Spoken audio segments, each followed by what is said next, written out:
नमस्कार, मी किरण. तुम्ही पाहताय star Marathi news. Star Marathi news मध्ये आपलं स्वागत. पाहूयात बातमी सविस्तरपणे. राष्ट्रीय अन्न सुरक्षा योजनेत मोफत मिळणारे गहू, तांदूळ आदी धान्य अवैधरित्या विकल्याचं आढळल्यास संबंधित लाभार्थ्यांचे रेशन कार्ड रद्द करण्यात येणार आहे, असा इशारा तहसीलदार शिल्पा बोबडे यांनी एका पत्राद्वारे कळवलाय. सार्वजनिक वितरण व्यवस्थांतर्गत अंत्योदय अन्न योजना आणि प्राधान्य कुटुंब योजनेतील रेशन कार्ड धारकांना दरमहा रेशन दुकानांद्वारे मोफत धान्याचे वितरण करण्यात येत आहे.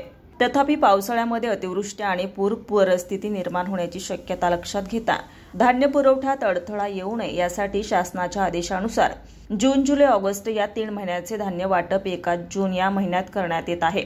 मात्र मोफत मिळालेले धान्य रेशन कार्ड धारकांकडून अवैधरित्या खरेदी करून साठेबाजी आणि वाहतूक होत असल्याबाबत असे निदर्शनास आलं आहे. असं निदर्शनास आलं तर कायदेशीर कारवाई करण्यात येईल. धान्याची अवैध खरेदी विक्री नियमबाह्य आहे. त्यामुळे तालुक्यात मोफत मिळालेल्या धान्याची व्यावसायिकांकडे विक्री करताना आढळून आल्यास संबंधित लाभार्थ्यांचं नाव लाभार्थी यादीतून वगळण्यात येणार असून रेशन कार्ड रद्द करण्यात येणार असल्याच्या सूचना तसेच ग्रामीण भागातील स्वस्त धान्य दुकानदारांनी रेशन उपभोक्त्यांना बिलाची प्रिंट स्वस्त धान्य दुकानदारांनी लाभार्थ्यांना उपलब्ध करून देण्यात यावी. जे दुकानदार लाभार्थ्यांना बिल देणार नाही अशा स्वस्त धान्य दुकानदारांची तक्रार प्राप्त होताच त्यांना परवाना रद्द करण्यात येईल, अशा सूचना महसूल प्रशासनाला मूर्तिजापूर तहसीलदार शिल्पा बोबडे यांनी दिल्यात. सार्वजनिक वितरण प्रणालीद्वारा राष्ट्रीय अन्न सुरक्षा योजनेअंतर्गत पावसाळ्याची परिस्थिती लक्षात घेता जून, जुलै आणि ऑगस्ट या 3 महिन्यांचं धान्य वाटप केलेलं आहे आणि सदर धान्य हे विनामूल्य वाटप होते.